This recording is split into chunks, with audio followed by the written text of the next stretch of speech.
Assalamualaikum warahmatullahi wabarakatuh.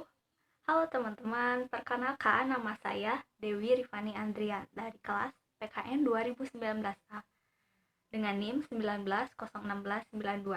Di sini saya akan membuat video yang menjelaskan tentang pertanyaan-pertanyaan mengenai pendidikan IPS. Ketiga, kita akan membahas tentang sejarah kurikulum yang ada di Indonesia.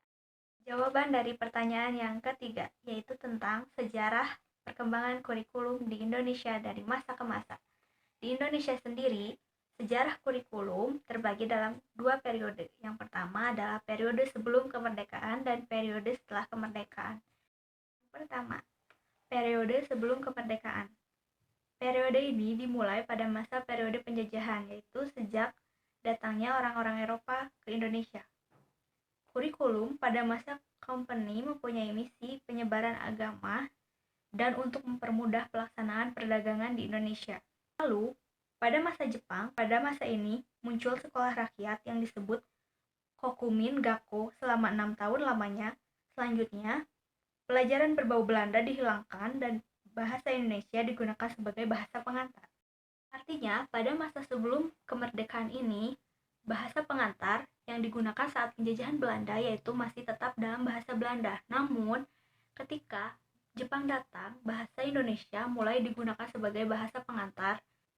Yang kedua, yaitu periode setelah kemerdekaan.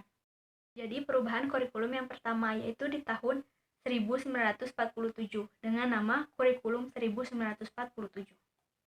Ketika itu, penyebutannya lebih populer menggunakan Lehr Plan atau rencana pelajaran ketimbang istilah kurikulum dari bahasa Inggris. Asas pendidikan yang diterapkan yaitu Pancasila. Rencana pembelajaran 1947 lebih mengutamakan pendidikan watak, kesadaran bernegara dan bermasyarakat daripada pendidikan pikiran. Yang kedua yaitu ada kurikulum 1952, beri nama Rencana Pelajaran Terurai 1952. Kurikulum ini sudah mengarah pada suatu sistem pendidikan nasional dan yang paling menonjol dan ciri dari kurikulum 1952 ini, setiap rencana pelajaran yang harus memperhatikan isi pelajaran dihubungkan dengan kehidupan sehari-hari. Intinya, dalam kurikulum 1952 ini, pelajaran yang sebelumnya dari tahun 1947 mengalami penyempurnaan walaupun hanya sedikit, karena isi pelajarannya itu harus berhubungan dengan kehidupan sehari-hari. Lalu yang ketiga yaitu ada kurikulum 1964.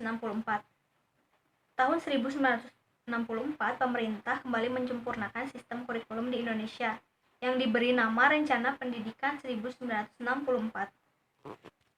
Intinya, dalam kurikulum tahun 1964 ini, pelajaran lebih terarah lagi dan lebih ada bidang-bidang tertentunya, mulai terorganisir.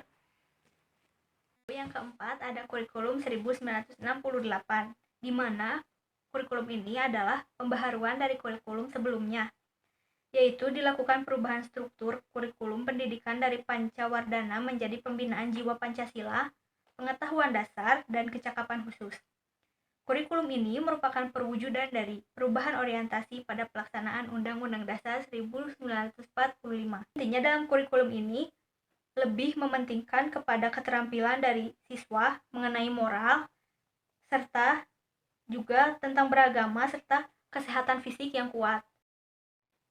Lalu yang kelima, yaitu ada kurikulum 1975. Kurikulum ini menekankan pada tujuan agar pendidikan lebih efisien dan efektif. Metode, materi, dan tujuan pengajaran dirinci dalam prosedur pengembangan sistem instruksional. Petunjuk umum, tujuan instruksional khusus, materi pelajaran, alat pelajaran, kegiatan belajar mengajar, dan evaluasi. Lalu yang keenam ada kurikulum 1984 atau kurikulum CBSA. Posisi siswa ditempatkan sebagai subjek belajar dari mengamati sesuatu, mengelompokkan, mendiskusikan hingga melaporkan. Lalu yang ketujuh ada kurikulum 1994.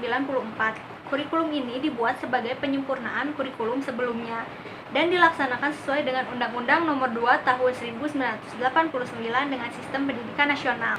Diharapkan dapat memberi kesempatan bagi siswa untuk dapat menerima materi pelajaran cukup banyak.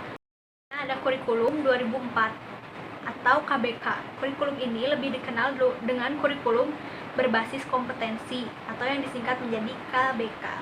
Pendidikan berbasis kompetensi menitik beratkan pada pengembangan kemampuan untuk melakukan tugas-tugas tertentu sesuai dengan standar performance yang telah ditetapkan.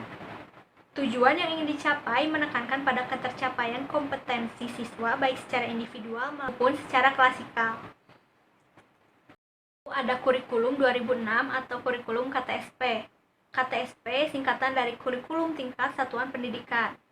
Yang paling menonjol adalah guru lebih diberikan kebebasan untuk merencanakan pembelajaran sesuai dengan lingkungan dan kondisi siswa serta kondisi sekolah tersebut. Lalu yang terakhir yaitu ada kurikulum 2013 atau kurikulum yang berlaku sampai saat ini di Indonesia. Bertujuan untuk mendorong peserta didik atau siswa mampu lebih baik dalam melakukan observasi, bertanya, bernalar, dan mengkomunikasikan atau mempresentasikan apa yang mereka peroleh atau mereka ketahui setelah menerima materi pembelajaran. Nah, itu dia penjelasan dari saya. Wassalamualaikum warahmatullahi wabarakatuh.